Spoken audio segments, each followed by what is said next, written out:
நினைச்சு பாருங்கள், 6ஆம் நூற்றாண்டில் பாலைவனத்தின் நடுவே ஒரு மனிதர் பிறக்கிறார். அனாதையாய் எளிய வாழ்க்கை வாழ்கிறார். எந்தவித அதிகாரமும் இல்லாமல், எந்தவித செல்வமும் இல்லாமல். ஆனால் இவரின் வாழ்க்கை மனித வரலாற்றையே புரட்டி போடும்னு யாருவே எதிர்பார்த்திருக்க மாட்டாங்க.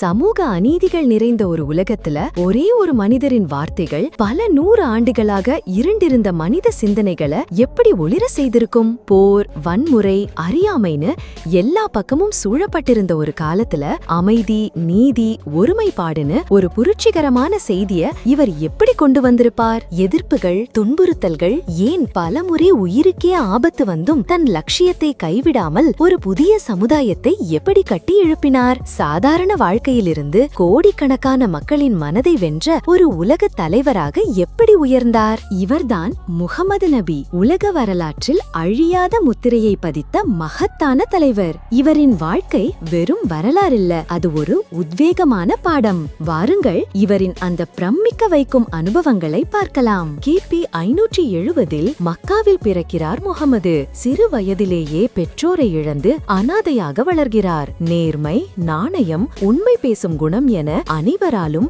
அல் அமீன் என்று அழைக்கப்படுகிறார். அல் அமீன் என்பது அரபு சொல்லாகும். இதன் பொருள் நம்பிக்கைக்குரியவர் என்று எல்லோராலும் போற்றப்பட்டார். 40 வயதில் மக்காவிற்கு வெளியே ஹிரா குகையில் தியானம் செய்த போது அவருக்கு இறைவனின் முதல் தூது இறங்கியது. மனிதர்களை அறியாமையிலிருந்து ஒளியை நோக்கி அழைக்கும் பணி அப்போதுதான் தொடங்கியது.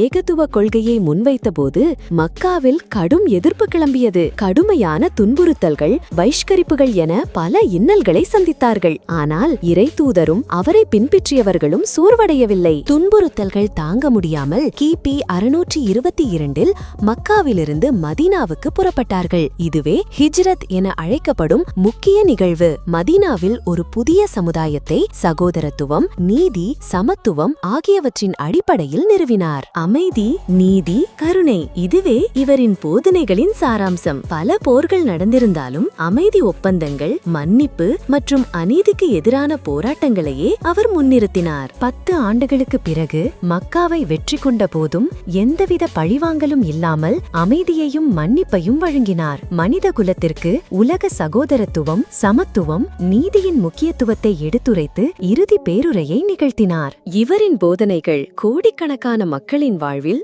மறுமலர்ச்சியை ஏற்படுத்தின.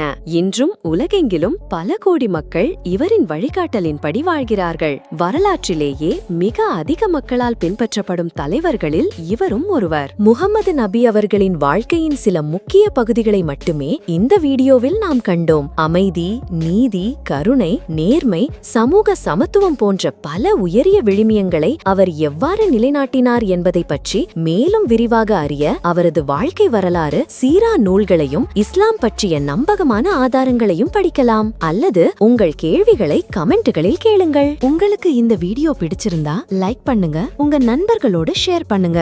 இதே மாதிரி இன்னும் பல இன்ட்ரெஸ்டிங்கான விஷயங்களை தெரிஞ்சுக்க ஃபைன் ஃபேக்ட் ஸ்டோரிஸ் தமிழ் சேனலுக்கு மறக்காம சப்ஸ்கிரைப் பண்ணுங்க. அடுத்த வீடியோல இன்னும் ஒரு சுவாரஸ்யமான தகவலோட உங்களை சந்திக்கிறேன். அதுவரைக்கும் நன்றி, வணக்கம்.